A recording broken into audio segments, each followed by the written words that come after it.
Right, okay, let's dive straight in. We've got Sophia Harris today. I'm really excited to talk about this. So, Sophia Harris of Apollo Nutrition. So, before we go into kind of like your story and your context and your entry into fitness and coaching and health and all that sort of stuff, are you a Greek mythology fan? Where did Apollo come from?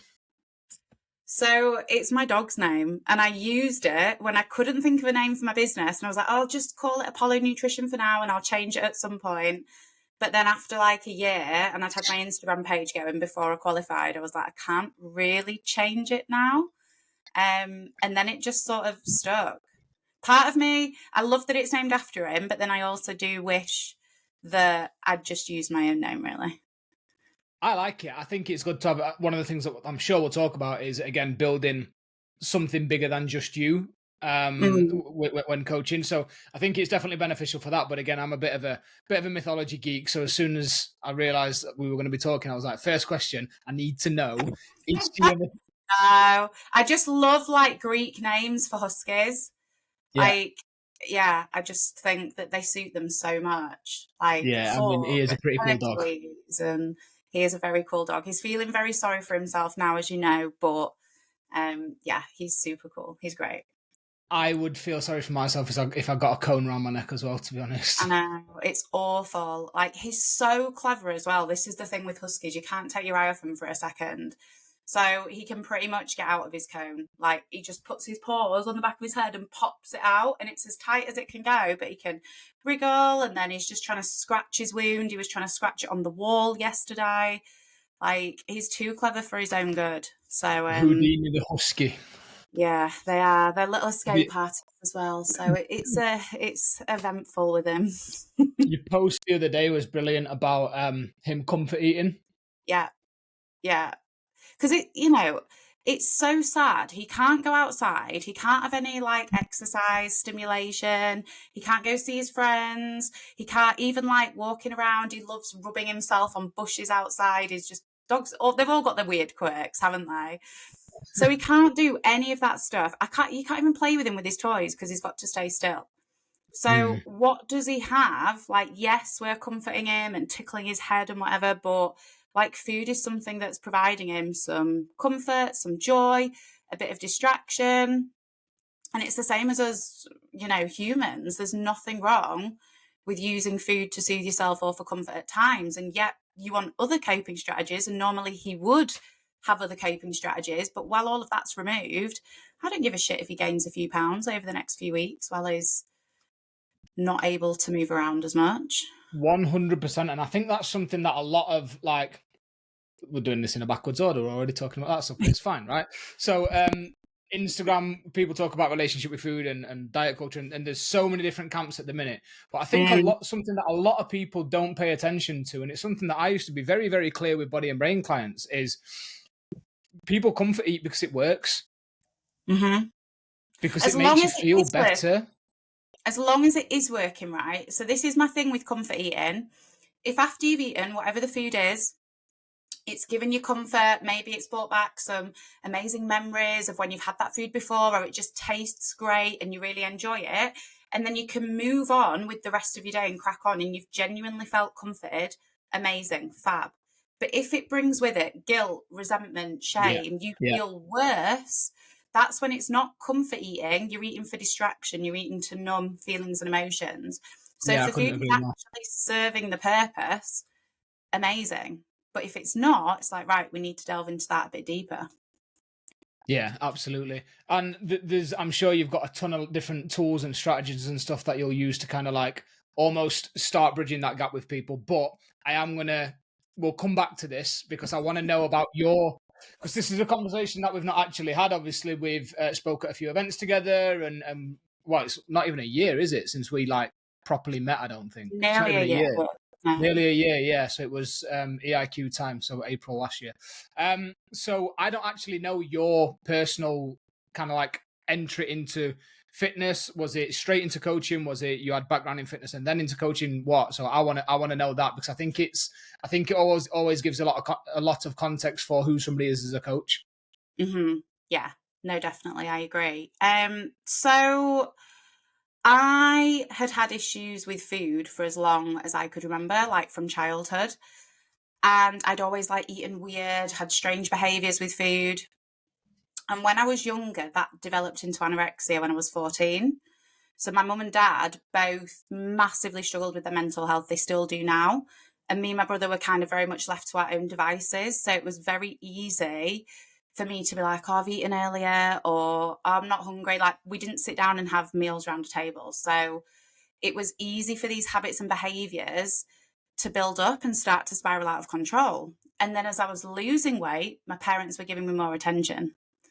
At first, it was positive, and then obviously they started to become worried. But because we just weren't a family that spoke about emotions or what was going on, like, they very much always tried to put a plaster over everything, like, let's pretend everything's okay. So that meant that it just developed and spiraled probably a lot more than it would have done if I'd had a close relationship with my parents. So yeah, I was diagnosed with anorexia when I was 14, in and out of treatment for quite a few years, like lots of different therapies. And then I started gaining weight and was like recovered by NHS guidelines and standards. But that then developed into binge eating because I guess I'd been restricted for so long and I was so starving. And all of a sudden I was allowing myself to eat all of this food that I hadn't had for such a long time. And then the binge eating developed into bulimia because I remember, like, one of the ways that they try and get you to gain a lot of weight when you have anorexia is obviously eating very high calorie foods in really large amounts. So I'm not saying they encourage binge eating, because obviously when you are a very low body weight, that is what needs to happen for health. But nobody's teaching you how to listen to your body, because actually listening to your body when you're such a low body weight isn't healthy anyway. But there's sort Yeah. of no follow-up support with that. There's no body image work that they do. Well, there might be now. This is going back 21 years. So Mm. a very, very long time ago. Um, so yeah, I was just used to eating really large volumes of food. And I remember one day thinking, oh my God, my stomach's so full, I'm in so much pain. I'll just make myself sick and get rid of it. Like, I didn't even know bulimia was a thing. Mm. And it didn't feel like a big deal at the time. Obviously now I know, horrendous.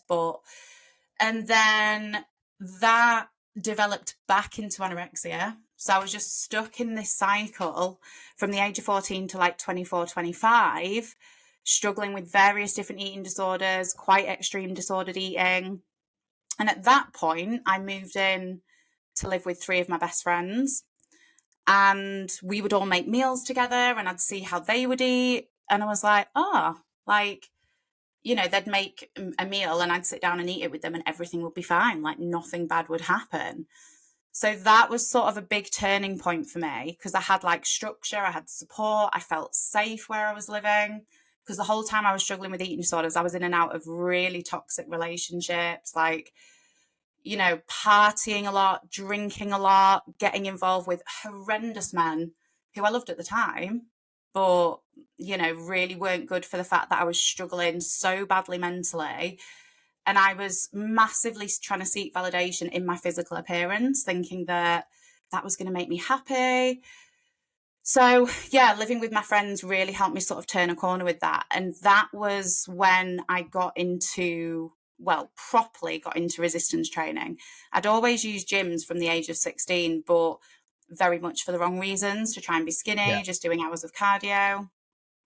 And it was when I was 22, 23, when I started working with a powerlifting coach and really started taking training more seriously. And it was at that point I started learning more about nutrition and more about food.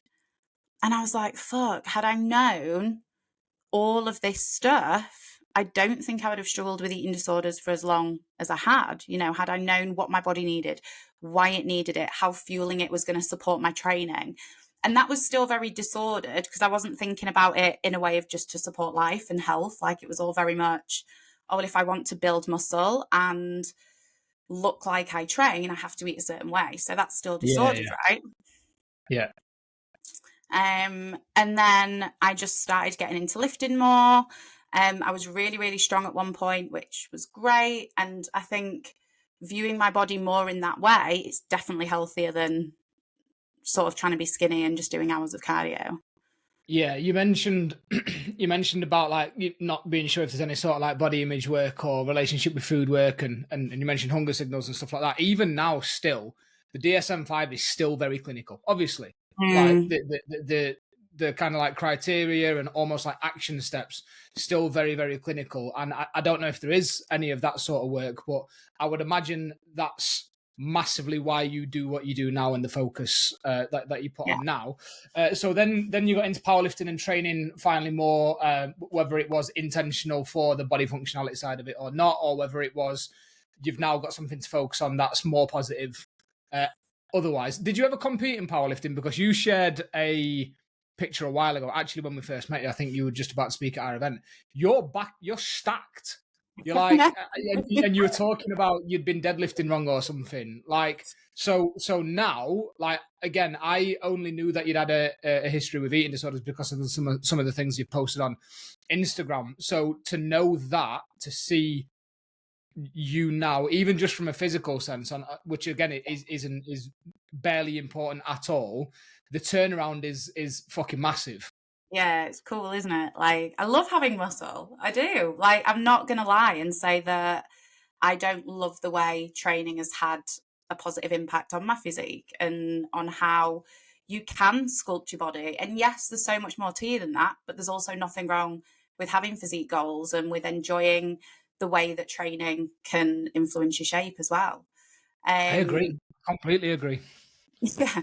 Yeah. So no, I never competed. For me, I'm such a competitive person that when it came to sport, I was like, I have to be so, so careful here because it wouldn't be healthy, even now, for me to think about competing. And when I was getting into the gym more, I then switched from sort of a powerlifting style of training more to a bodybuilding style of training. Um, and from the age probably like 26, 27, 28, I just used to walk around with abs all the time. Like, I was Mm. shredded. I was in incredible shape, but I was weight training 2 hours every morning. I was doing an hour of cardio nearly every day, eating everything out of Tupperware. And I was praised for that. Like, people like, oh my God, I wish I had your discipline and your dedication. And I would always be asked, are you going to compete in bodybuilding? And I was like, no, I can just live like this. um, but it Why, got why, to, why do you think that is? Like you mentioned, obviously being very competitive side. I imagine slightly addictive personality maybe as well. Why do you think it is that you were throwing yourself into it so much if you had no real intention of like competing? again, at that point, I was still seeking a lot of validation in my physical appearance and thinking that was the most important thing. That was what I had to offer the world. Yeah. I know we haven't really gone into my childhood much, but so much of that was reinforced. Obviously, we know by society, right? But by my parents when I was growing up, like they're Mm. very body size focused and always had been, still are, annoyingly, despite me setting boundaries multiple times. And it's one of the reasons I don't spend much time with them. That must Uh, be a difficult conversation.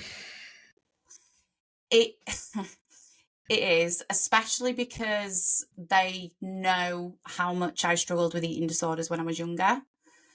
Mm. Even to the point where we went out for a meal not long ago, and we were in a restaurant, and there was a waitress who served us, and she was in a very small body, which I didn't even notice when she was sitting us down. But when she sat us down at the table, my dad was like, oh my God, you can tell she doesn't eat the food here. She needs a burger. And my husband was like, Don, you can't say that. Like, this is my husband as well, who's come from a bodybuilding background. He was like, you can't say that. Do you know how horrendous it is to think that, then to say it out loud? And also, your daughter struggled with eating disorders for years. Don't you think it's extremely inappropriate to be bringing up that sort of thing? Yeah. Um, so yeah, they just don't get it. And it's difficult. So we just have to have a rule and constant reminders that we don't talk about bodies or food or the shape of somebody. Do they do they respect those boundaries? No, they're constantly trying to overstep them. Like, I saw my mum briefly for Mother's Day, and again, she was going on a spa day and telling me about the size of the women she was going with. And I was like, what the fuck is wrong with you? Like, it's just, and now like go back years and years, that was the first thing I'd have thought of. The first thing I'd have seen about that waitress would have been the size of her body. The first thing I'd have thought about before a spa day would have been the size of other people's bodies and the size of my bodies. And then that would have been the first thing I'd have seen when I was in the spa. But you get to a point where it's like, fuck me, there's more to life. There is so much more to life. And people have so much more to offer the world than the shape and size of them. Yeah, 100%. So, what was your transition into viewing this as a career, starting to take it more seriously, obviously going down the nutrition side? You said you started to take the nutrition more seriously through your own training and then obviously into the bodybuilding style. At what point was it like, oh, I could actually do this? Like, I could actually do this for a living, help people? So I was always like the fit one, the one that people would come and ask, oh, will you like come to the gym with me? Can you do me a program? Can you do me a diet plan? And obviously back then meal plans were very much just what everyone would do if they're wanting to lose weight or get into the gym. So I helped quite a lot of my friends out already. And then I thought, actually, do you know what? If I get qualified, I could, because I was working as a financial advisor at the time. And Yeah, that it blows was my mind. When you told me that last year, I'm like, what? it's so weird now when like, but it's funny because obviously I wasn't exactly the same then as I am now, but I was still very much me with my attitude and my personality. And that was what the company that took me on at the time loved. They were like, we just wanted this young, like fresh person to come in and mix the industry up. And I definitely did that. And I had fuck all idea what I was doing when I was a financial advisor, if I'm honest. Like, it was such a great job. And I think that's what was hard as well, because I loved doing that. Like, I loved my career. I was very much like, I guess, I wasn't the brains of the business. We used to have like paraplanners and people working out all the funds that we were using and the portfolios that we were like putting our clients' money in. So I just got to go chat to clients about how much money we'd made them. And Do you have to go like, to university? Do you have to study for that? yeah. So I didn't go to uni though. I left school when I was 16. Just messed around for a year, but then when I was 17, I started working for the Halifax Bank Okay. and worked there for years, and then got qualified as an IFA while I was So doing that. you dedicated, I imagine, a fair amount of time, effort, and potentially money into this career path, this chosen career path. Yeah. Mad. Like from the age of 17. And then, yeah, I realized that I loved what I was doing, but I wasn't passionate about it. I wasn't waking up like excited for the day. And it was awesome. I had an office at home, like we were a small company. My boss was a great guy, but it just wasn't like setting my soul on fire. I didn't feel like I was making a massive difference. I was making rich people richer, which is all good and well, but it's not having a huge positive impact on somebody's life. Yeah. And I realized that with the nutrition stuff and the food stuff, I was actually able to support people with their health, and what's better than that, right? So yeah, I started building things up on the side, and it got to the point where I either had to stop taking nutrition clients on because I was ending up resenting my financial advice job because it was taking time away, but then I was getting a Yeah. salary for that. So I was like, it's not right. My boss was also wanting to retire, and he wanted to pass some of his shares over to me. So I'd have been a director, and that would have been like my whole future, like laid out for me. And then I was like, yeah, but it's just not what I want. So I handed my notice in, and I'd been coaching for just over a year. And then 5 months later, we went into lockdown. Oh shit. Yeah. But I think at first everyone freaked out, didn't they? Like nobody knew what was going to happen. Nobody knew what was going on. But then with like furlough schemes and people were spending less anyway, so many people spent the time dedicated to the health and fitness and nutrition, and like started thinking, do you know what? I've got more time on my hands. I've realised I am turning to food more. I've realised I've got issues with food that being busy was potentially covering up. So my business just went from strength to strength through lockdown. Yeah, it was good. I mean, it was good for us as well. It's weird to say that. Every time I say it, I feel weird saying it, because obviously I know it was an awful time for so many people, and a load of people died, and it was handled Yeah. horribly, and everything about it. But you are right; it accelerated at least online coaching massively. Mhm. And I got into coaching again. I took my first client on in, like, lockdown had already happened, and then I started taking clients on. Like, I was working for somebody else at the time, just running the group coaching side of things, and it was like, I think we'd been in lockdown like maybe 4 months before I'd even took my first client on. And again, so that's gone from not coaching, helping somebody else, and growing it, and then growing a business, all whilst it's all happening. So I do know what you mean. It's mad. So there was obviously a massive focus on the nutrition side of things for Yeah. you. At what point did you kind of move away from just essentially slinging meal plans, being the local meal plan dealer, to actually Yeah. being like, right, okay, there's so much more to this. I've got to, what, yeah, do you know what I mean? So I've got to take this more Yeah. seriously. I've got to support people with X, Y, Z, training, all the rest of it. So I think so with the nutrition side, when I started, everybody was like all training focused, PT. There was nobody that was really like the missing part of the puzzle for pretty much everyone who goes round in circles with the health and the weight is nutrition, like food. 100%. Yeah. People know how to get in the gym. People know they should get out for a walk. That's fine. And I'm not saying PTs don't have the time and place. Of course they do. So that was where I was like, right, there's a big gap in the market here. And when I started, it was very much like meal plans, like this is what you're going to do this amount of steps a day. And then when I was working with people and actually talking to them, because it's the face-to-face element of coaching that I love.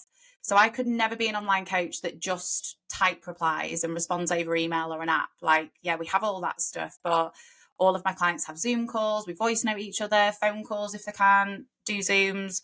And it was when I was talking to them that I realized, okay, these people don't have eating disorders like I'd had, but a lot of the stuff that they're describing with food, the way they feel about food, those are things that I'd worked through myself when I'd been recovering and then moving through disordered eating. And I guess I already knew quite a bit of that, because we know that there's so much pressure on us, mainly females, but males as well, to look a certain way. And so many people felt like they'd spent their whole life trying to diet and trying to restrict. And I knew that when I'd started focusing more on the food relationship side of things, that was when my recovery from eating disorders had gone from, oh yeah, I'm recovered as far as the NHS sort of says I need to be, and I'm in a healthy body, which is bullshit, because we know somebody can look super healthy on the outside but be struggling terribly with the way they feel about food. And Mate, it was when I was at I love this conversation. When I was at my leanest, I was 4 months away from needing like open heart surgery, like unhealthiest. And when I was 152 kilos, I had tests done for American football and all sorts of stuff. And I got completely ticked off as absolutely fine, healthy. I got called the fittest. The doctor in Australia called me the fittest fat guy he'd ever had to run tests on. It's mad. This is it. Like, yeah, body weight does not have a direct link with how fit an individual is. And again, that's something as a society that we need to understand more, that fitness looks completely different on different types of bodies. And most people who are, not everybody, because genetics, lifestyle, personal preference, but most people that are walking around shredded are only achieving that through disordered eating behaviors, disordered relationships with exercise. Ben Carpenter did a really good post about this quite a while ago now, but I still remember it. And he uses a lot of photos from when he was literally cover model. Might have actually been a cover model. But again, the caption was all about how, I can't remember if it's Crohn's or colitis. He had some sort of serious issue. And he was like, I look like this, yes. But one of the reasons I look like this is because I couldn't eat anything. Like, it wasn't... Yeah, and people will look at that and be like, oh, I'll have a bit of Crohn's. And it's like, wow. Like, but I say that without judgment, because I would have thought like that 10, 15 years ago.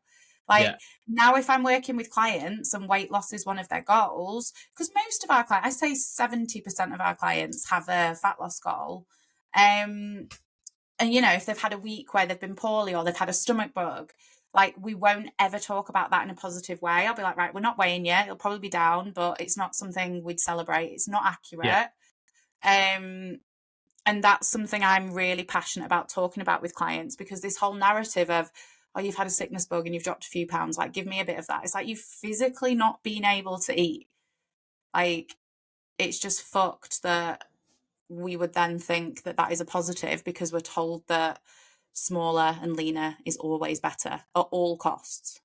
I had a client, Hannah, shout out Hannah, amazing client, worked with me for a while. She signed up with me. The trigger for her signing up with me was she'd had like sickness and diarrhea for like 4 or 5 days. Bear in mind, she was maybe 20, I want to say, let's say 25, 26. Not in a unhealthily large body at all, but still, whether it was family influence or whatever, either Weight Watchers or Slimming World, one of the two. I probably shouldn't be naming the names on this, but fuck it. And her weigh-in, I don't know. I remember a weigh-in day was on a Thursday night, and I remember it specifically because she'd had sickness and diarrhea, and then on Thursdays she would quite literally not eat and not really drink much either throughout the day to obviously try and get a lower weigh-in, because not because, well, her relationship with the scales wasn't great, but because she would literally get chastised at this fucking slimming cult if scales were up, and the scales were obviously down. She'd had sickness and diarrhea, and apparently they'd do some sort of talk at the end, and she was celebrated.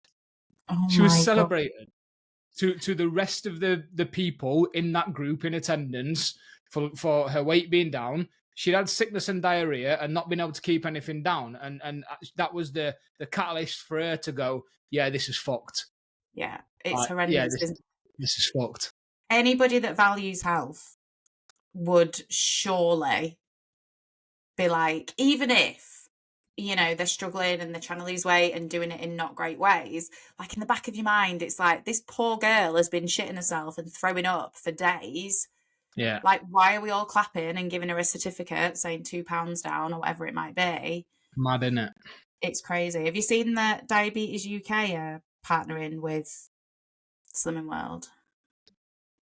No. So now people with type 2 diabetes who are at higher risk of disordered eating behaviours already are going to be referred to Slimming World. It just blows my fucking mind. Like, it's crazy. I mean, it's crazy enough that the NHS refer, but then they're not qualified. They're not regulated. Like, my mum could go to a Slimming World group, drop half a stone, and then set up a group herself.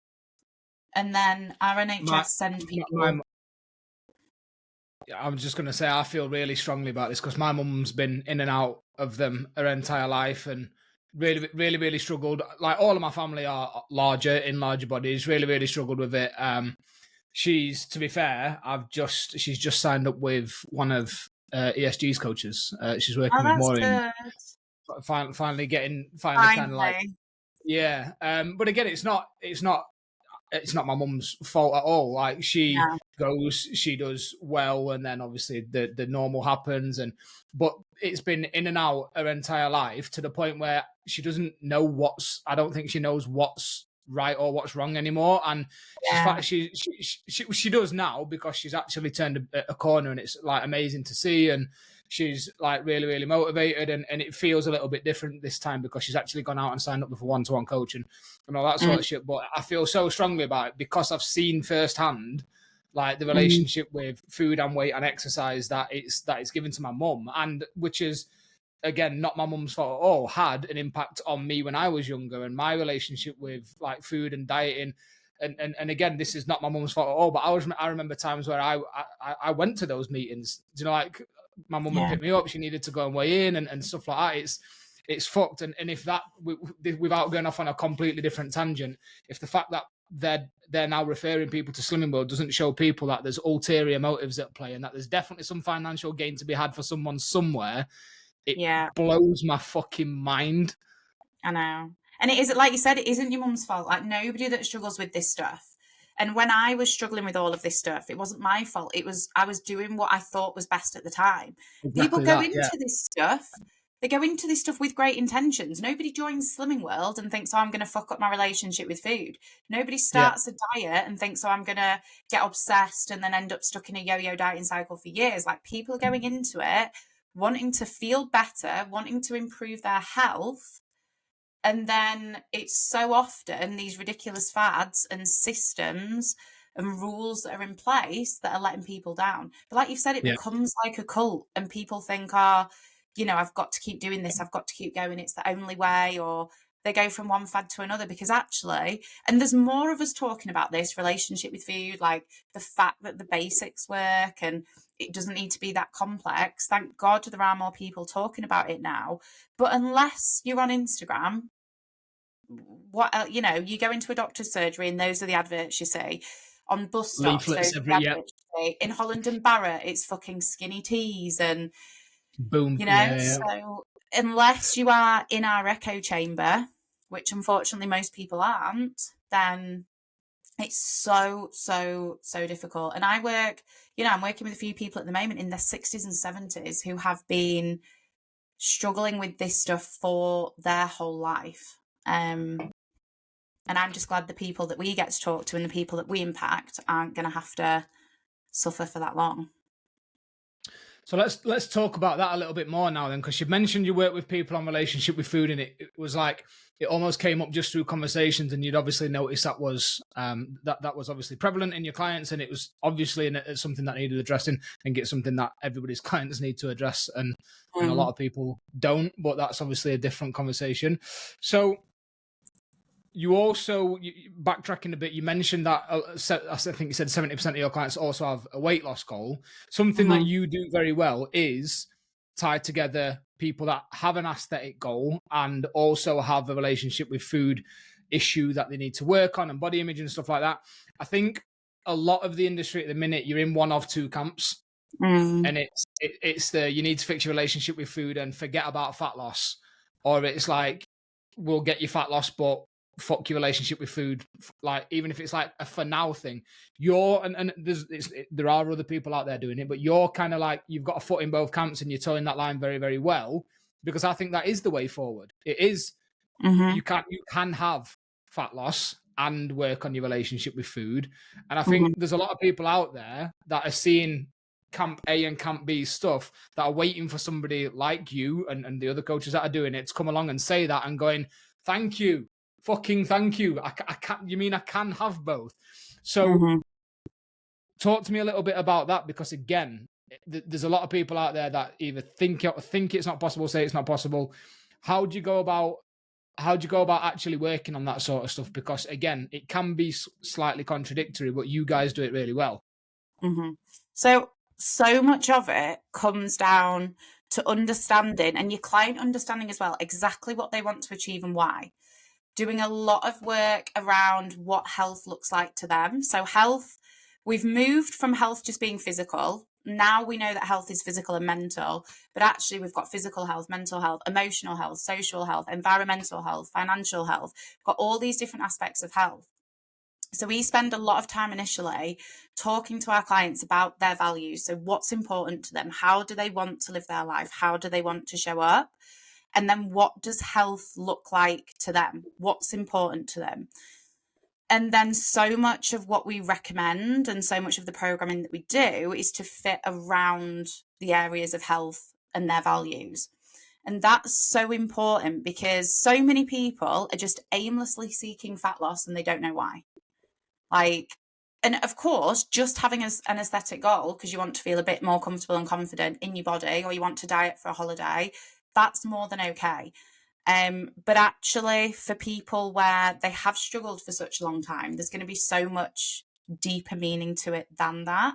And actually, if somebody came to us who just had a purely aesthetic goal and they just wanted to diet for 3 months, that wouldn't be the sort of client that we would work with anyway. Like, I'd send them to another coach, because that is just not the way that we do things, and that's fine. So I think so many people as well have to understand that when you work on your relationship with food, and I've literally just typed a post up to put out tonight about this, it doesn't mean you just eat everything all of the time. It doesn't mean you say yes all of the time. If anything, especially with our lifestyles and our environment with food, the fact that food is fucking everywhere, which is great when you have an awesome relationship with food. But every time we socialize, every time we meet up with somebody, every time it's someone's birthday or someone's leaving at work or like you've hit a target at work, it's always food and drink. And nowadays, you don't just get brownies that you can get posted through your door box. You get brownies with fucking 3 chocolate bars in it and then marshmallows on and sprinkles on top and fucking Rolos jumping out of them, which is, again, great and amazing. My ADHD with food like that is like bing, bing, bing, bing, bing, like dopamine wild. So it's, we've moved and our food environment has moved so fast that for, when you have a healthy relationship with food, you say no more than you say yes. Like that is the way it is. That's one thing. I'm working with a coach at the minute who is, I say he's a transformation coach. He actually is the transformation coach on Greg on Instagram, and it is very much just aesthetics. But he does pay attention to this stuff. And we had a conversation when I signed up with him about. I was like, look, I've done this work. I just come off the back of 9 months of working with Anna. I was like, I've done this work on my relationship with food. I want this now. I want to get back to a point where I feel comfortable and confident. I am not willing to sacrifice this. This is the work that I've done.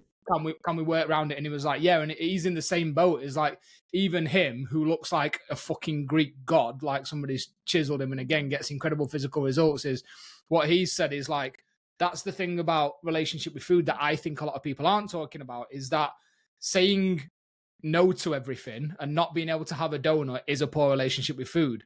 But also saying yes to everything all the time, even if you don't want it, is also a poor relationship with food.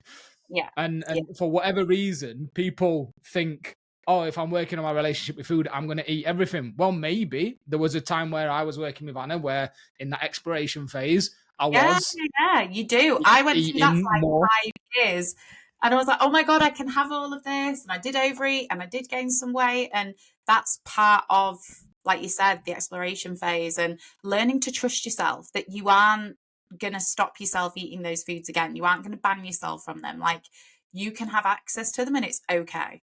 So how do you support people through that? Again, I've been through it with a different coach. That for me as a client was the most difficult bit. Even though I knew the research, even though I knew eventually things would level out and it's gonna be okay and I'm gonna get a handle on this, and I was working on it. It's fucking tough, mate. Like, and you've already got so much understanding of all of this stuff as well. Imagine it for somebody who's come off the back of Slimming World. Like, yeah. that totally so how do you different support people with that? So again, all of the face-to-face stuff and talking to them and allowing them to open up, letting them realize what purpose food is serving and their behaviors with food. So whether that is restriction and constantly trying to diet, like why? What is that allowing them to deal with? What is that providing? Whether it is overeating or comfort eating. And for me, when I was like working through disordered eating behaviors and focusing more on my food relationship, I was restricting, over exercising, constantly trying to diet and overeating and comfort eating. So I was doing all of these things at the same time. And often a lot of people are. And we have to have more understanding that those issues and those problems don't have a certain body shape and size. Like somebody can have drastic restriction tendencies, more anorexic and orthorexic behaviors, but be in a larger body. And then somebody can be binge eating or drastically overeating and be in a smaller body. So it doesn't look a certain way. We know with food, it's always how it makes you feel and the intention behind it. So sorry, to go back to your question, it's allowing people to realize what purpose food is serving them. And then saying to them, right, we either work through this and there's the acceptance that you are going to do things the complete opposite to what you want to be doing long term. And there's the 4 stages of behavior change, like consciously incompetent, consciously competent. I'm sure like you go through all that with your clients. It's explaining that to them. It's explaining when you're almost watching yourself, knowing what you need to do, choosing not to do it. That's so frustrating because you've now got that awareness. So actually that is a step forward. And we do that so many times before you're then actually, I need to force the behaviors that I want to achieve long term because it doesn't come naturally. because you've had all of the disordered behaviours for such a long period of time. And when it's really difficult, I say to clients, right, what's the alternative? You go back to Slimming World. You go back to the 12-week transformation. You go back to not having chocolate in the cupboard. Because I always have a rule with my clients as well when we're working through trigger foods, because a lot of this is setting people up to win. So initially, for a lot of clients, we remove them completely. Again, nobody's talking about this. We remove them completely, get people in a regular eating schedule, get people regulating their emotions, get people supporting themselves, moving their bodies, and then gradually we reintroduce them. But we don't start with the brownies covered in fucking heaven. We start with something that's much easier, much more manageable, build up their trust within themselves. And we always have a rule, right? You start with, if I've got a client who loves spreads, and that was a really difficult one for me, Nutella was my kryptonite, like it was just crack. So we would then start with peanut butter, something that's still a bit difficult, but not quite Nutella. But you nail that jar of peanut butter, tomorrow you go out and buy another jar. You nail that second jar, the third day you go. There's only so many times you are going to do that before actually you realise she's not messing. She's going to make me keep going out and buying another jar. So actually maybe I'm going to slow things down and I'm going to listen to what my body actually wants. That's 100% it. And you are right. People aren't talking about that for whatever reason. I used to say it to body and brain clients, eliminate and then moderate. Like, let's get you on, at least let's get you back to neutral first and build a couple of foundations, and then we'll start reintroducing. Again, from it was Jaffa cakes for me, right? You mentioned Nutella. It was Jaffa cakes. Really? Jaffa cakes, mate.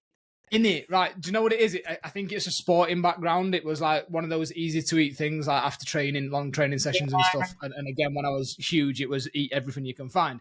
I used to joke and say, look, if somebody's got an empty packet of Jaffa cakes on this street, I'll be able to smell it like an open packet of Jaffa cakes. But now, again, having been through that, I don't want to say I don't like them, because if somebody offered me a Jaffa cake, I'm taking it. But there's no more preoccupation. There's no more like thing in my head where I'm like, oh shit, now I'm going to do the packeting. Like, so many people as well who do struggle with food, who have those sort of tendencies, they're fixating on like whatever food it is. For you, Jaffa cakes, for me, Nutella, but they're not actually looking at so many different types of foods overall and understanding how delicious and tasty nutritious foods can be. And maybe it won't give you the same hit as what Jaffa cakes do, but if you are having nourishing, satisfying, delicious meals, it then massively reduces the urge and the cravings for those sorts of foods. And I think so many people as well who struggle probably more to extremes with their food relationship are neurodiverse. Doesn't mean they've got ADHD, doesn't mean they've got autism, maybe just strong traits. And it's knowing how to support those individuals, regardless of a diagnosis, regardless of if they're aware that that's what it could be or not, and realising that, having structure and knowing what to work towards, but with flexibility. So structure with flexibility, loads of people are like, how the fuck does that work? Because people want yes or no. People want black or white answers with food. They want fixed rules. And then for me to come along and say, okay, these are the guidelines that we're working towards. We've got 2 brackets, so it's not fixed and it's not set. But actually, you don't have to do it. It's a choice. Like, I don't care if you do it or not. I'm never going to judge or shame you. You've got to be honest with me. But, I still have days where I might nail a packet, not Jaffa cakes, because Jaffa cakes are shit, but, I might... Come on. They are shit. They are shit. I've not had them for years. Maybe I'll have to try. There are definitely... Is it a biscuit or a cake? A cake. There you go. A cake. There are definitely other snacks. Yeah, there are definitely snacks that I'd choose over Jaffa cakes. Just, again, it was that was the thing. Like, I get it. I feel like I'm now being judged for my overeating choice of food. Like, but do you know what it was to me? On when I was a client and I was going through it, all of those things, 100%. It also took a lot of trust. Yeah. It also took a lot in myself, in Anna, in knowing that actually this is what we're doing. And you are right. I'm always, I talk about it a lot, and you'll know that I talk about it a lot, of the power of choice. So Anna never had to say to me, well, what's the other choice? Like, that was always, that's how my brain works for whatever reason. So it was very much like, right, okay, yeah, we're doing this. Like, we're going to do this. And I'm one of those people that if I'm going to say that I'm going to do something, if I say that I'm going to do something, I'm committing to it. Like, something that I used to see a lot with people, particularly that had a lot of weight to lose, is that I'd hear, I've been dieting for 18 months. And I'm like, well, you're 150 kilos. So you've not actually been dieting for 18 months. You feel like you have, because you've, for whatever reason, whether it is you're Monday to Friday and then sacking off at the weekends, whatever, right? So you feel like you've been dieting, but you've not actually committed to it. So now what we've got to deal with first is the fact that you feel like you've been dieting for 18 months before we can actually work on this stuff. And I imagine, so what I want to tie it back round to is, I imagine when you get through, because I'm seeing it in myself now, when you get through those relationship with food stuff, when you kind of like regulate all that sort of, like, all that, it like box of issues almost, that's where the physique change and the aesthetic goals become so much easier. And I wish I'd known this. I wish I'd known this personally. You've not got anybody maintaining a physique where they're healthy, comfortable, and happy that doesn't have a great relationship with food, unless they are somebody who's in a healthy looking body who has disordered behaviors, right? Yeah. And it's only really the individual that's going to know that. And again, that comes down to the intention behind the choices that you're making. But if people want food freedom, which we know means saying no as well as saying yes, and to be able to live your life where food is enhancing your experiences rather than causing more stress, more guilt, more anxiety, and you also want to be able to maintain a physique where you're healthy, comfortable, and happy, then you aren't ever going to do that without working on your relationship with food and getting to a decent place. It's absolutely, it's essential for overall health, because when you do struggle with food, it consumes you 24 hours a day. It's constantly on your mind. It's always there, overtaking everything. And I think I love what you were saying about choice as well. And it's absolutely true. And when clients are struggling to see that, I always say to them, let's just do it as a little experiment. Let's see what happens. Let's see how you feel. Let's just try. And I think that can really help people thinking, you know, this doesn't have to be an end point. I can just see what happens. And then when they start to feel better, when they start to build that trust up within themselves, and they see all other areas of their life improve, because so many of our clients go on to like make changes in their career, they leave relationships. I always say when people sign up with me, if you're in a relationship that's a bit like not too happy, then just don't, because you will end up single and it'll be the best time of your life. But yeah, like, it has such a positive impact on all other areas of your life as well. And that's what I started.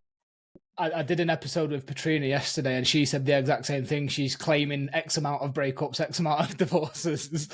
Like, it's the correlation is mad. I used to say the same thing though about the experiment thing. I used to be a little bit more brash about it with my clients, and it was always around journaling. Right, I push journaling on everybody that I speak to if I've got long enough to talk to them, and I just used to say to them, I'll tell you what, you feel like you don't want to do it, whatever. It's 5 minutes in the morning, 5 minutes at the end of the day. It's prompted journaling. Here's 8 questions I want you to answer. You don't want to do it. I'm saying it's going to change your life. I dare you to prove me wrong. Yeah, just try just commit. Try it. Give me 28 days, 4 weeks worth of sheets. Yeah. Prove me wrong. And very rarely anybody would get to the end of those 4 weeks and go, you're wrong.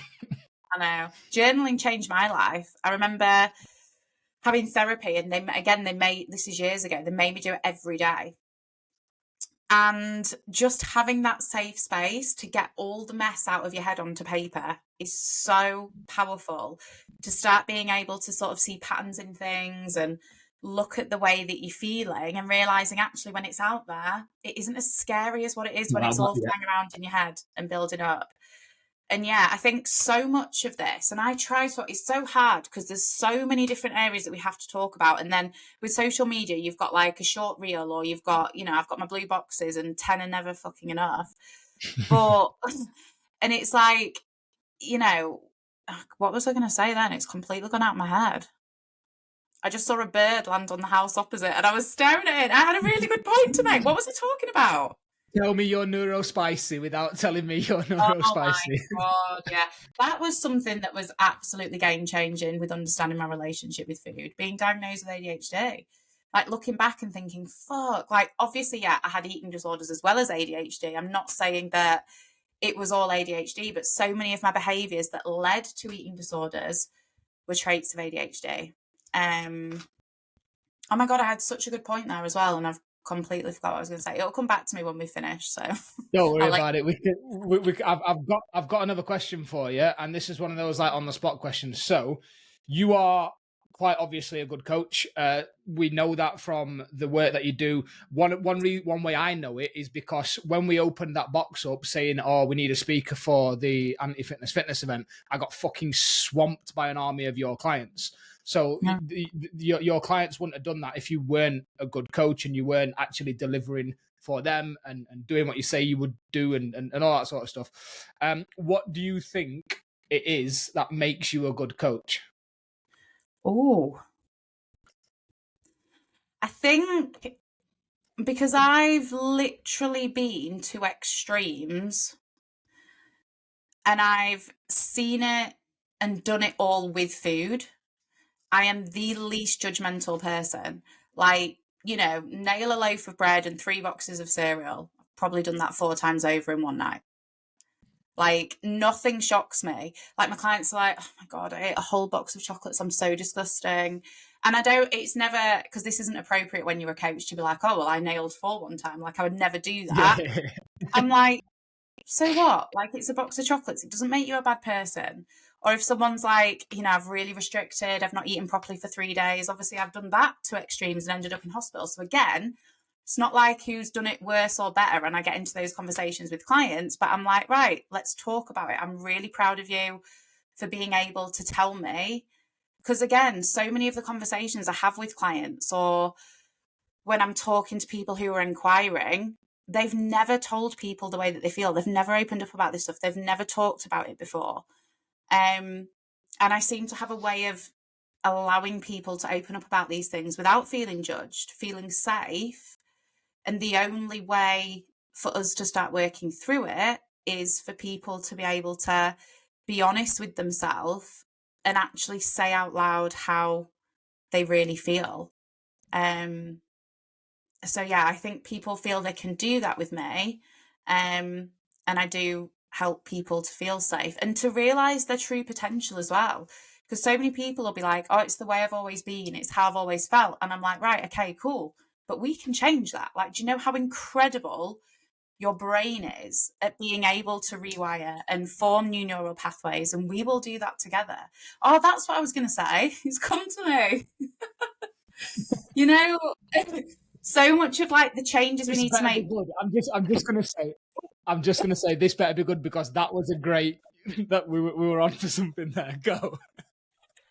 So much of these changes have to be forced. So like, doing the journaling or doing a quick meditation, focusing on breath work, eating regular meals, it won't feel natural because people think, oh, well, it's not what I've done before. It doesn't feel normal or comfortable. So you have to force it. Like, nobody starts changing habits and feels great and motivated and wants to do it initially. There's a period of time where you've got to force it to then feel the benefit of it, and then you'll be motivated to continue. But most people don't get past that stage because you've got like a week where it feels great and exciting. Then it needs to be forced for a few weeks. Most people don't do the forcing. Soon as the novelty wears off, it's like, oh, well, I'm not doing that anymore. But they've not done it long enough to start to feel the positive benefits of doing it. So that's what I was going to say. There's a quote that I love that kind of like speaks about that, and it's nobody quits a marathon in the first mile or the last mile, because the first mile everything's really exciting and you're setting off the line and there's people everywhere and everyone's clapping and it's all exciting and you're like, oh, I'm going to run a marathon, sick. And then Yeah. that middle slog is like, what the fuck am I doing? It don't feel like Yeah. it's working. I'm getting no further. I'm getting no closer. My legs are up, whatever. And then as you get towards the finish line, again, there's the atmosphere builds up. There's people, you're about to, you're almost through the journey. It's working. And then again, that whole motivation takes over again. And you see that in so many different things, is that it's that middle bit, that valley of shit where people quit. And it's like, if you can just double down here, like And most people will quit after the beginning bit and obviously never get through the middle bit. But actually the beginning bit and the end bit, that's not where you need a coach. It's that middle bit that feels fucking horrendous. Also as well, when we start working on food and we start removing it as your only coping strategy, all of these feelings and emotions and difficult stuff starts coming through to the surface. It's like we've ripped a plaster off an open wound. And it's like, well, you can comfort eat, but that's one of the things we're trying to reduce. So then all of the feelings and emotions are at the surface, and it can almost feel very, very intense and difficult in that middle bit as well. Yeah, it does. I can speak for that. It does, but it is worth it. It 100% is worth it. So, final kind of couple of questions, just wrapping things up. What is next for Apollo Nutrition? Because obviously you are speaking at events now. You are continuing to build things. Talk to me. What's on the horizon? So yeah, just more of that this year. More speaking at stuff. I want to start doing more corporate work, so going into businesses and talking to staff members, because me and Em went into somewhere the other week and like people's minds were just blown. They were like, what is this food relationship thing? Like, and it was so awesome that a business had asked us to go in and talk about nutrition, but food relationship as well. So I think that really does show that the message is getting out there. So yeah, more talking. I'm going to be doing my own event again later this year. And then just more of what we're already doing, more talking about these things, more opening up conversations, more supporting clients. Yeah, more Sick. of the same. I love it. Oh, I love it. Where can people find you? Plug whatever you want to plug. Go wild. So best place, either the website, apollonutrition.co.uk, or Instagram, Sophia_Apollo_nutrition. We've got a podcast, we've got an email, we talk about this stuff online. Or yeah, just come to an event that we're speaking at. Like, I think that's where you'll know this from talking and stuff. That's where you have the most impact, when you can get people in a room and you can talk about what you love, and just that face-to-face element of it is super powerful. Yeah, I agree. If you send me those links across, by the way, I'll just stick them in the thing underneath the your podcast and everything. We'll get it plugged. Mate, this has been mint. I've really, really enjoyed it. Thank you very much for your time, and keep doing what you're doing. Thanks for having me. Cheers, pal.